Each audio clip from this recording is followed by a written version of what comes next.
That's not fun. Ah, never mind. So be it. To the death! No! That's your way. On my watch, no one dies.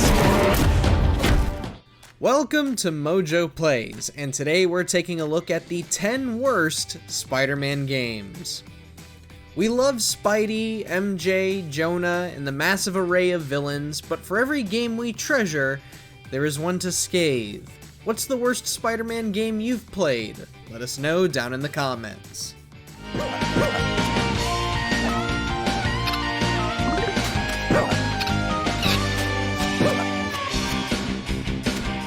Before we begin, we publish new videos all week long, so be sure to subscribe to MojoPlays and ring the bell to be notified about our latest videos.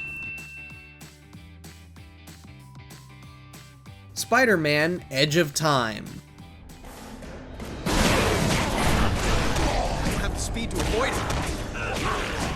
Activision's games starring the Webhead were starting to get a tad rusty, and after the solid packages that were Web of Shadows and Shattered Dimensions, Edge of Time really should have been better.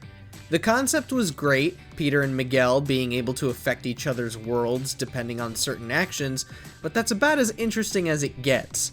The gameplay gets monotonous rather quickly, and none of the powers feel satisfying to use. Given that this is, a Spider-Man game, we gotta wonder where the creativity went.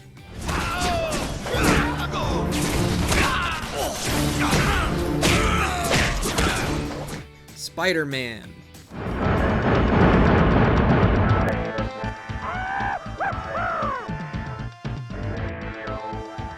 If The Dark Knight could get a great action platformer of his own years before this should have been an easy A for Spidey. And yet, here we are. Released for the Super NES and the Sega Genesis, this game featuring the Webhead wasn't worth the ducats on either platform. The visuals were pretty solid, but that's all it had going for it, really. Spider-Man overall is just a run-of-the-mill platformer. It does nothing special with the IP, not in story, not in gameplay, and certainly not in sound. Seriously, this game's audio will have your eardrums seeking shelter.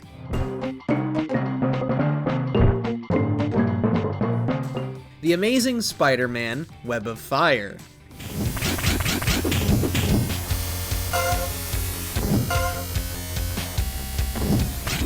Web of Fire came at a really bad time. The 32X console was done getting support from Sega, but in hindsight, maybe the poorly timed release was a mercy kill. Nothing in this game properly conveyed Spidey in any way, shape, or form. The music was lifeless, the level design felt like assets were just thrown together, and the combat had nothing interesting going on. Also, of all the villains to put in a Spider-Man video game, you choose Blitz, Eel, Thermite, Dragon Man, and Super Adaptoid. These are the bosses you went with? Seriously?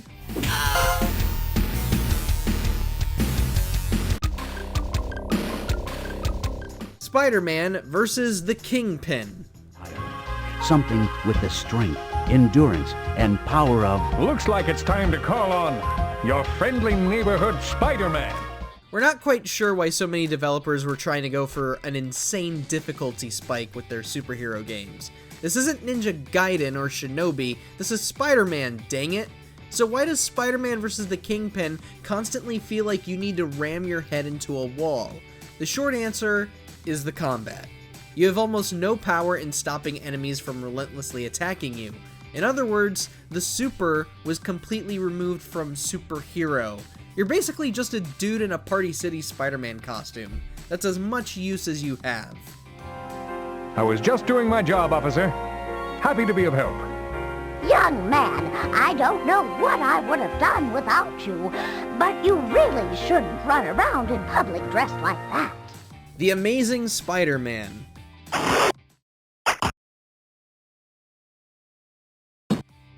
One of the biggest crimes a superhero game could commit is letting you play as the superhero without any cool powers, just as we saw with Spider-Man vs. Kingpin. That is the bright idea, the same bright idea Atari had when making The Amazing Spider-Man. It is just your basic puzzle platformer that only lets you crawl on walls and web zip. Nothing more, nothing less. No combat, no big boss fights, not even an interesting take on New York City. Just walls and horribly labyrinthian level design. But you know, what else would you expect from Atari at that time? Spider-Man 2 PC version. Sorry, I don't feel well. Will you excuse me? Of course, honey. I'll be right here. Man, if you only ever got to experience Spider-Man 2 on the PC, you really missed out on a fun game. The control scheme here made zero sense, the visuals were far worse than the home console versions, and unlike old Spider-Man games, it had comically easy combat. Spider-Man 2 was great as a movie, it was just as great as a video game for home consoles, but if you asked us to try and play this version on PC again, nah man, it is without a doubt insufferable.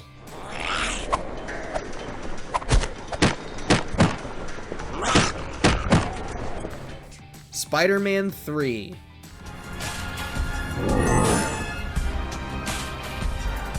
There is no contest here. Spider-Man 3 is the worst of the games based on the Sam Raimi movies.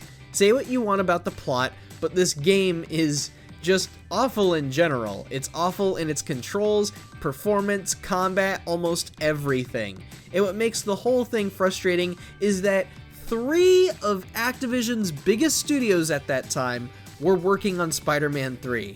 Beenox handled the PC version, Treyarch developed the Xbox 360 and PS3 versions, and Vicarious Visions handled everything else on PS2, Wii, DS, GBA, and PSP.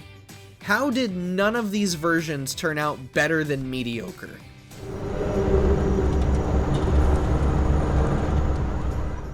Venom/Spider-Man Separation Anxiety.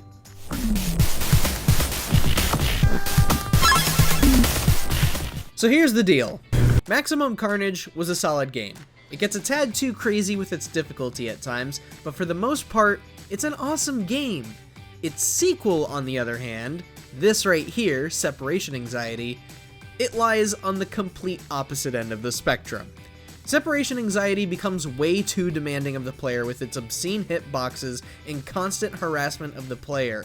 It won't be long until you start raging and wondering how in the hell you're supposed to hit anything when enemies recover so quickly and deal out unavoidable hits.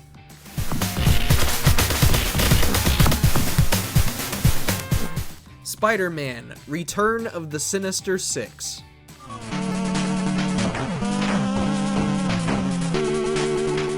First off, who was playing this in 1992? The Super NES was already alive and kicking by this point. Why on earth would you play an NES game like Return of the Sinister Six? If it was the console you were stuck with, fine, but Return of the Sinister Six was an absolute travesty. The controls and mechanics were all over the place that it would be a miracle if you ever got through the first few levels. Hey, at least we would get a certain game in 2018 that did the Sinister Six and web swinging some justice.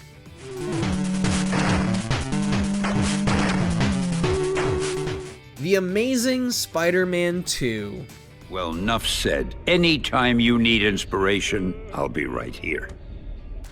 Look, we promise that we are not ripping on this game just because it's an adaptation of a bad movie. This game ain't no X-Men Origins Wolverine, though. The Amazing Spider-Man 2 absolutely is the worst game to ever disgrace our favorite web-slinger and the Marvel brand.